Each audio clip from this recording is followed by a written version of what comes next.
ప్రియరా చూడండి, యెషయా గ్రంథంలో ఒక మంచి మాట కనబడుతుంది. మన చర్చ్ బయట బోర్డులో ఒక ఫ్లెక్సీలో ఏంచాం. ఏంటంటే, ఈ మందిరము సమస్త జనులకు ప్రార్థనా మందిరం అనబడును. ఈ మందిరము సమస్త జనులకు ప్రార్థనా మందిరం అనబడును. ఏంటి, అనేక మంది వచ్చి ప్రార్థన చేసుకునే మందిరం అండి ఇది.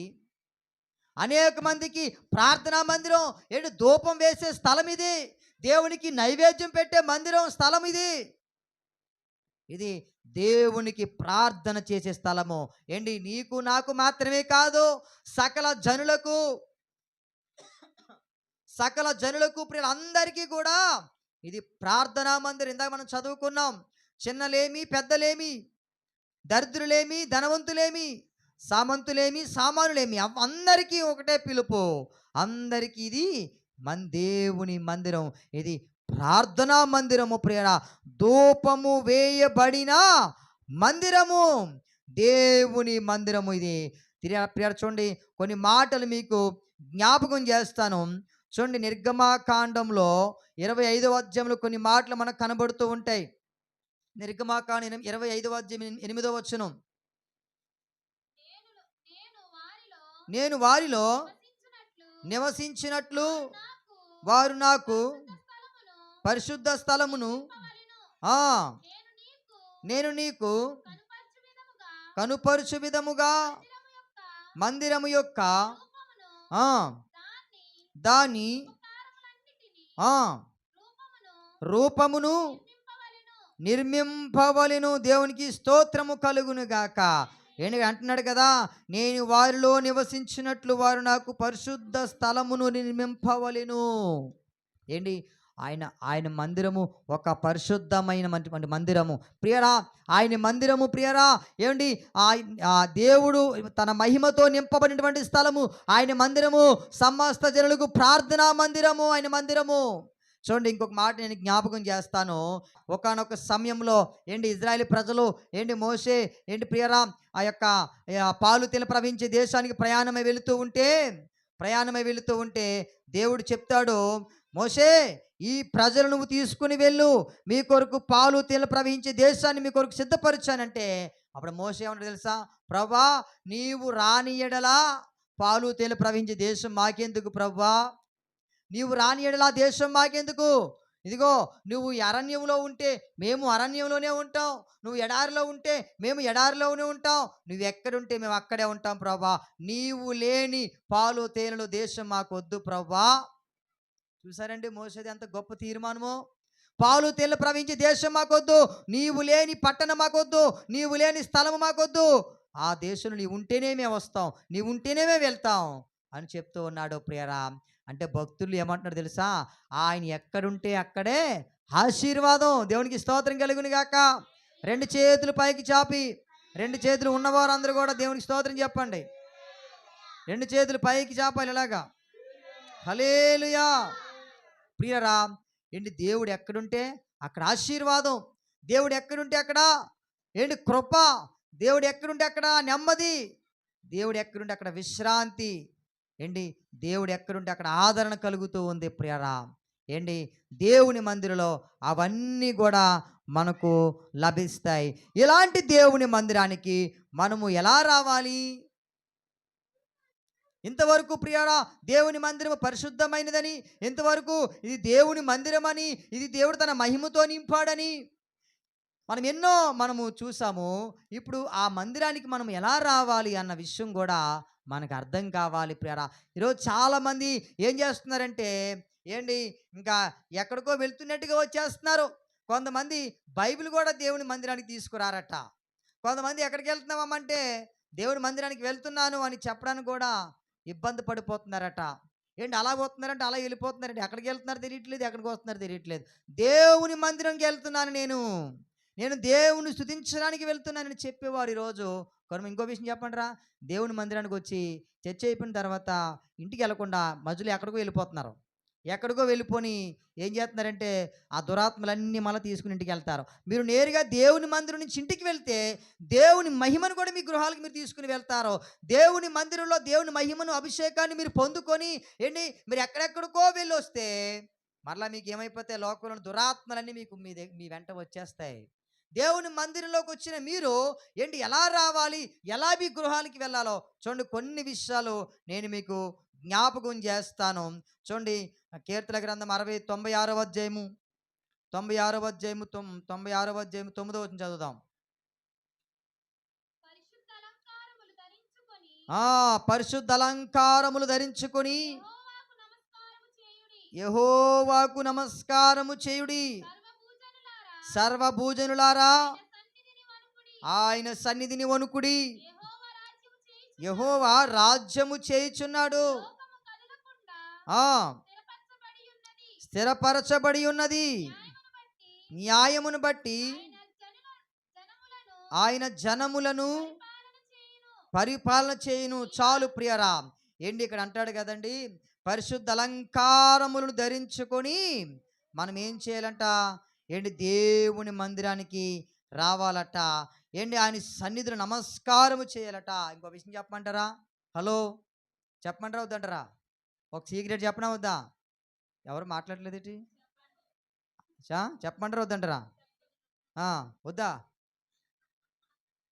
ఏంటి, మీరు మందిరం దగ్గరకు వచ్చినప్పుడే అక్కడ మీరు ప్రార్థన చేసుకొని దేవుని మందిరంలోకి రావాలట. ఎందుకంటే మీరు ఇంటి దగ్గర నుంచి వస్తారు కదా, వచ్చినప్పుడు ఏమైపోతాయి అంటే ఆ దురాత్మ మీలో ఉండిపోతాయి. అందుకే మీరు ఏం చేస్తారు, మందిరంలోకి వస్తారు కానీ వాక్యం వినరు. మందిరంలోకి వస్తారు కానీ బుర్ర ఎక్కడో ఉంటుంది. మందిరంలోకి వస్తారు కానీ అప్పుడేదో ఫోన్ వస్తుంది. మందిరంలోకి వస్తారు కానీ ఎవరో గుర్తుకొస్తారు. మీరు వాక్యం వినరు, వాక్యం హృదయంలోకి వెళ్ళదు. అందుకే మీరు ఏం చేయాలి తెలుసా, మందిరపు గడప దగ్గర మీరు ఏం చేయాలి తెలుసా, ప్రార్థన చేసుకుని లోపలికి అడుగు పెట్టాలండి. ఏంటి, మన చర్చికి ఉదయాన్నే కొంతమంది వృద్ధులు వస్తున్నారు టిఫిన్ చేయడానికి. వారు అన్ని జనులండి. వారు ఏం చేస్తారు తెలుసా, అక్కడ ఏంటి అంటే వారికి తెలియదు కాబట్టి ఏం చేస్తారు, ఆ గడపకి దండం పెట్టుకొని వస్తారు వాళ్ళు. దేవుని మందిరం బాబోయ్, నిజంగా వారు ఎంత ఎలా ఉంటారో తెలుసా. ప్రియ దేవుని అమ్మినటువంటి మనము ఈరోజు ప్రియ పరిశుద్ధమైనటువంటి అలంకారం మనలో లేదు. దేవుని మందిరానికి వస్తున్నామంటే ఎలా పడితే అలా వచ్చేయడం కాదు. ఏంటి, మనం పరిశుద్ధమైనటువంటి అలంకరణ మనము కలిగి ఉండాలి. దేవుడు కోరుకున్నటువంటి అలంకరణ మనం ధరించుకొని ఉండాలి. దేవునికి వస్తున్నటువంటి మనము ప్రసంగి గ్రంథం 5వ అధ్యాయం మొదటి వచనం. ప్రసంగి గ్రంథం 5వ అధ్యాయం మొదటి వచనం. నీవు దేవుని మందిరమునకు పోవినప్పుడు నీ ప్రవర్తన జాగ్రత్తగా చూచుకొనుము. బుద్ధిహీనులు అర్పించినట్లుగా బలి అర్పించుట కంటే సమీపించి ఆలకించుట శ్రేష్టము. దేవునికి మహిమ కలుగును గాక. ప్రియులరా, ఏమండి, మనం దేవుని మందిరానికి పోయినప్పుడు ఏం చేయాలట, మన ప్రవర్తన జాగ్రత్తగా చూసుకోవాలంట. ప్రవర్తన అంటే ఏంటి? మనం ఇంటి దగ్గర బయలుదేరినప్పుడు ఏమని చేయాలంటే, ప్రభువా ఈరోజు నీ మందిరానికి వెళ్తూ ఉన్నానయ్యా, నువ్వు నాతో మాట్లాడు ప్రభువా, నువ్వు మాట్లాడే దేవుడు నాయనా, నన్ను బలపరచు నాయనా అని మనము దేవుణ్ణి అడగాలి. ఇంటి దగ్గర మన ప్రవర్తన సరి చూసుకోవాలి. ఇంటి దగ్గర ఎవరితోనో గొడవ పెట్టుకుని మందిరానికి రావడం కాదు. కొంతమంది ప్రియరా ఆ దేవుని మందిరానికి వస్తూ ఉన్నారు కానీ ఏమీ విడిచిపెట్టట్లేదండి, ఏమి వదులుకోవడానికి ఇష్టపడట్లేదు. మందిరానికి అయితే వస్తున్నారు కానీ ఏమి విడిచిపెట్టకుండానే ఉంటున్నారు, ఏమి వదులుకోకుండా ఉంటున్నాను అంటాను. దేవుని మందిరానికి వచ్చినప్పుడు ప్రియరా మనం విడిచిపెట్టాలి. నిన్న ఒక వీడియో పెట్టాను, మీరు ఎంతమంది చూసారు? మన చర్చ్ గ్రూప్లో పెట్టాను. ఒక ముసలామె అడుగుతుంది, ఏమ్మా ఈరోజు పెన్షను ఇస్తున్నారు కదా, మరి ఏంటనంటే, నాకు ఫంక్షన్ వద్దండి, నేను చర్చికి వెళ్తానండి అంటే, లేదమ్మా ఈరోజు ఫంక్షను నీకు 10,000 ఫంక్షన్ ఇస్తారు, ఈరోజు చర్చి మాని ఆదివారం ఫంక్షన్ ఇస్తారంటే, ఆదివారం 10,000 అంటే ₹1,00,000 ఇస్తే నాకు వద్దండి ఫంక్షను, నాకు దేవుని మందిరమే కావాలంటుందండి. ముసలావిడండి, అడుగు తీసి అడుగు ముసలావిడి. ఆవిడకున్న విశ్వాసం చూసారు ఎలాంటిదో. అంటే ఆమె వదులుకోవాల్సినవి వదులుకుంటుంది. ఈరోజు చాలామంది వ్యాపారాలు వదులుకోరు, చిన్న పనిని కూడా వదులుకోరండి. కొంతమంది ఏం చేస్తారు తెలుసా, పాస్టర్ గారు మధ్యాహ్నం ఆరాధన పెట్టండి, పొద్దున్న పనికెళ్ళి వచ్చేస్తాం. కొంతమంది అంటారు వేటకెళ్ళి వచ్చేస్తామండి. నేను గంగవరంలో సేవ చేస్తున్నాను కదా, మధ్యాహ్నం అయితే అడిగానమ్మా మరి ఉదయం పెట్టను ఆరాధన మధ్యాహ్నం పెట్టను అంటే, మధ్యాహ్నం పెట్టండి, పొద్దున్న మేము పల్లికెళ్ళి వచ్చేస్తామండి, మధ్యాహ్నం ఆరాధనకు వచ్చేస్తామండి. ఏంటట పొద్దున్న ఎక్కడికెళ్ళి వచ్చేస్తారు చెప్పండి అమ్మా అందరూ కూడా. హల్లెలూయా. ఇక్కడే ఉన్నారా అందరూ కూడా? ఆ, ఎంత నిశ్శబ్దంగా ఉన్నారో. పొద్దుట ఏం చేస్తారట? పనులకెళ్ళి వచ్చేస్తారట. మధ్యాహ్నం పనికి వచ్చేస్తారట. మీరు అనుకుంటారు పనికెళ్ళి వచ్చేసి ఈరోజు 500 సంపాది అనుకుంటారు. కానీ అవి సాయంత్రానికి మాయమైపోతాయి. మీకు తెలీదు ఆ రక రహస్యం. అదే ఒకవేళ మీరు దేవుని మందిరంలో ప్రియరా, ఈరోజు నాకు పని లేకపోయినా పర్లేదు, నేను దేవుని మందిరానికి వెళ్ళాలి అనుకున్నారో ఏంటి, ఆ రోజు మీ కాలు దగ్గరికి తెచ్చి వస్తాయండి. దేవునికి స్తోత్రం కలుగును గాక. దేవుడు మీ కాలు దగ్గర తీసుకుని వస్తాడు. మీ అవసరాలన్నీ కూడా ఆయన తీరుస్తాడు. మీరు దేవుని మందిరానికి వస్తున్నారు కానీ మీ ప్రవర్తనలో మార్పు లేదు. మార్పు లేకుండా ప్రియరా ఏంటి, విడిచిపెట్టకుండా దేవుని మందిరానికి వచ్చేస్తున్నారు. దానివల్ల మీకు ఆశీర్వాదం రాదు. దానివల్ల మీకు ప్రతిఫలము రాదు. ఏంటి, మీరు దేవుని మందిరానికి ప్రాధాన్యతనిచ్చినప్పుడు దేవుడు మీకు ప్రాధాన్యతనిస్తాడు. మీరు ఏం చేయాలి తెలుసా? పరిశుద్ధమైనటువంటి అలంకారము ధరించుకొని ఏంటి, మీ ప్రవర్తన జాగ్రత్తగా చూసుకోవాలి. దేవుని మందిరానికి వచ్చినప్పుడు ప్రియరా ఏంటి, శ్రద్ధగా, నీటిగా, ఏంటి, చక్కగా ప్రార్థనాపూర్వకంగా ఉండాలి. బైబిల్ తీసుకుని రావాలి. ఒక పాట అయినా పాడాలి. ఏంటి, చక్కగా ప్రభుని స్తుతించాలి, ప్రభుని ఆరాధించాలి. ఏంటి, కొంతమంది వాక్యం అయిపోగానే వెళ్ళిపోతుంటారు. కొంతమంది ఏమో ముగింపు ప్రార్థనకు వస్తారు. మరి ఇదేంటి విచిత్రం, నాకు అర్థం కాదు. ఏమో అన్నం గిన్నె ఫుల్గా పెడితే సగం తిని సగం వదిలేస్తారా? 4 జాయింట్లు వేసారనుకోండి, 4 జాయింట్లు అయితే సగం తిని సగం వదిలేస్తారా చెప్పండి? మొత్తం అన్ని జాయింట్లు అయిపోవాలండి పాస్టర్ గారు. వాళ్ళు ఫీల్ అవుతారు కదండి. మొన్న మేము ఒక ఇంటికి వెళ్ళామండి, వాకులపూడి ఇంటికి వెళ్ళినప్పుడు వారు మాకు భోజనం సిద్ధపరిచారు. నేను చెప్పాను, అమ్మ చికెన్ తిన్నమ్మా, ఏమనుకోవద్దు, మానేస్తున్నానమ్మా చికెన్ అని చెప్పాను.